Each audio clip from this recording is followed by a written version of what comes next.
take it down to one of my favorite segments that we do, the mailbag here. We got a lot of questions and comments coming in from all you guys. Took a look at some of the best ones that we had over the last week. All right, first up on today's mailbag, Shannon wants to know, any new news on Charles Tapper? I mean, not really new news, but we do have some updates here based on what's happened with the Cowboys' defensive end position.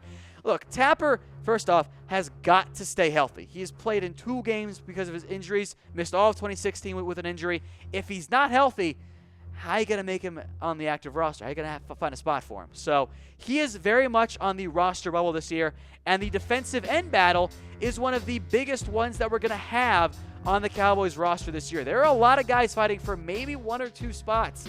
You know, Charles Tapper will be there, Coney Ely, Dayton Jones, and I'll throw in Tyrone Crawford as well. Let me know which one you think is most likely to be cut. I like Dayton Jones a lot. I like his versatility, but I think of those 3 guys, he's probably the most likely, but he still has a good chance to make the roster.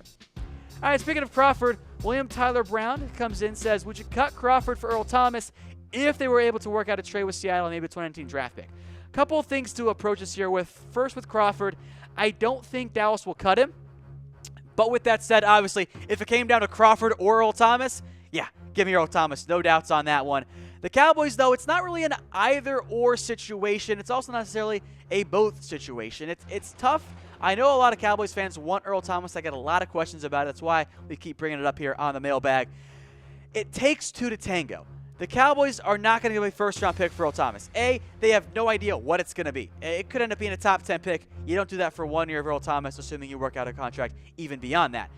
It's not even a money thing with Earl Thomas. It's that the Cowboys and Seahawks don't agree on the asking price right now for Earl Thomas. Seattle wants too much, and that's rightfully so probably on their end. And the Cowboys aren't going to give away premium draft picks to get a safety right now. I do think you can see the Cowboys end up with Earl Thomas, but as I've said from the beginning, I think it's more likely he comes over via free agency than via a trade.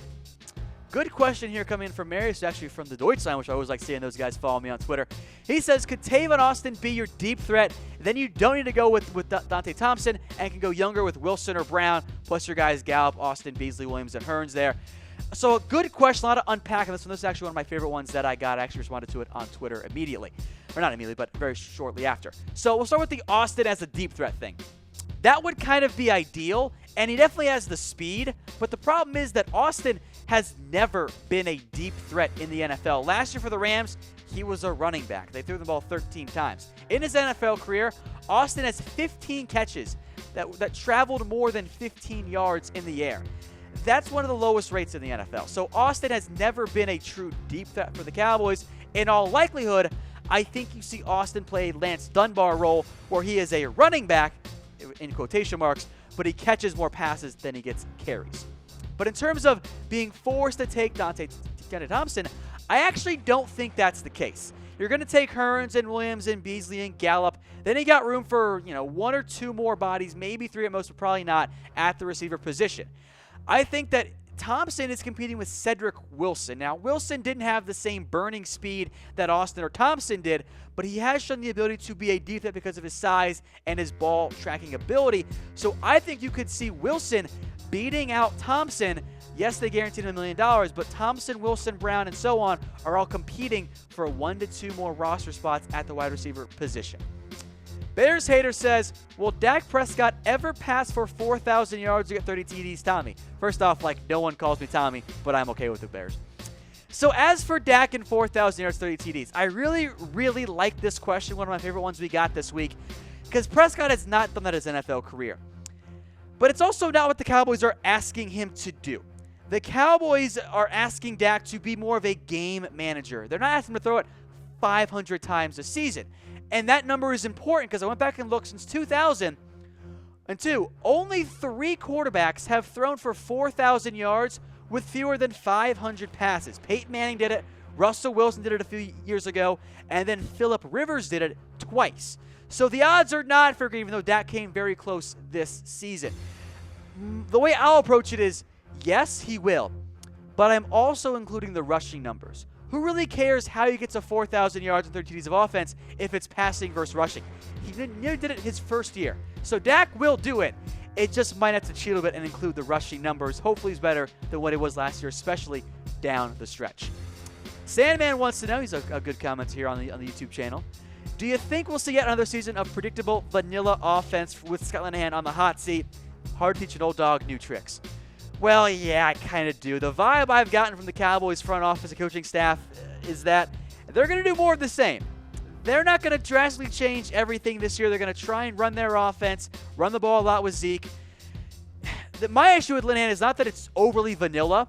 It's that it's vanilla when it's not supposed to be.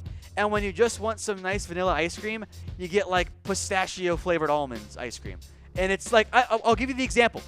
You didn't run the ball with Zeke against Seattle. That I will never get over. You run the ball there 4 times.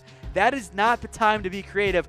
Give it to Zeke 3 times or 4 times. If you don't get it, okay, you ran the ball with Zeke. That's the whole point of the offense. So I don't think you're going to see many drastic changes, but I do think a guy like Tavon Austin is going to be a better fit in that Dunbar-type role, which you've seen the offense have more success with. This offense should be top 5, top 10. If it's not, it means they're probably not in the playoffs, and it means that Linehan and Garrett are both probably gone.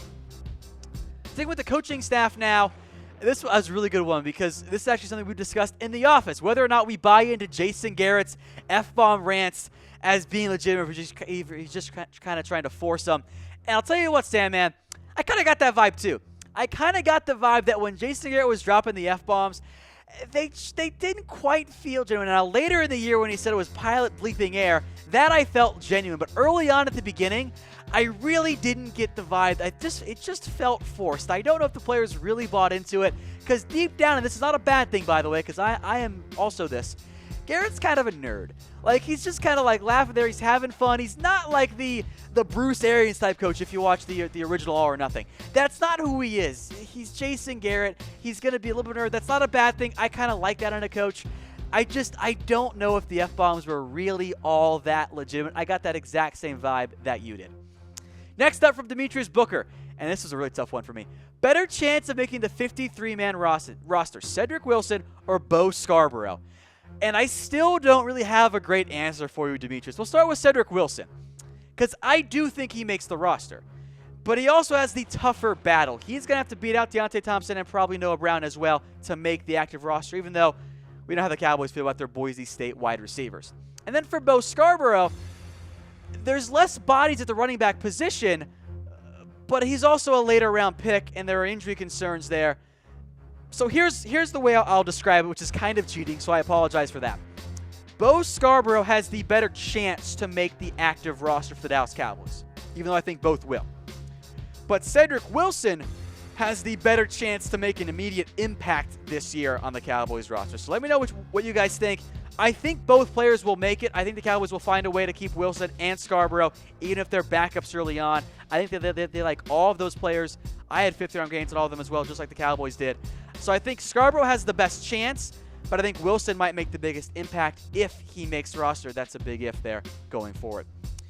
Michael Caldwell wants to know, speaking of Bo Scarbrough, will he be the number 2 or is Rod Smith the guy? Well, Tavon Austin will also play a role there, but in all likelihood, I think it's going to end up being Rod Smith, because I think that based on who they are right now, Rod Smith is just the better player for the Dallas Cowboys.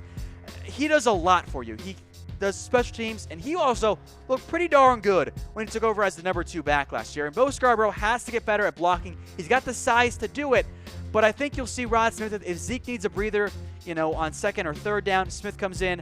I think maybe later in the year you'll see Scarbrough get some more work, but Smith definitely right now is the number 2, but Scarbrough can definitely cut into those numbers there. Also, Tavon Austin, I'm going to keep calling him a halfback. He'll get some work mostly on passing downs. So let me know from you guys. Are you buying into the Scarbrough hype, which I'm seeing more and more of, or are you still a firm believer in Rod Smith's ability? Let me know in the comments section. And then one final question here from Michael. Is Leighton Vander supposed to be the Mike linebacker and Jaylon Smith the Sam? Well, when they go with 3 linebackers, yeah, that was, I think, what the Cowboys are going to do. LV at the Mike, Sean Lee at the Will, and Jaylon Smith at the Sam linebacker. Now, he can blitz a little bit.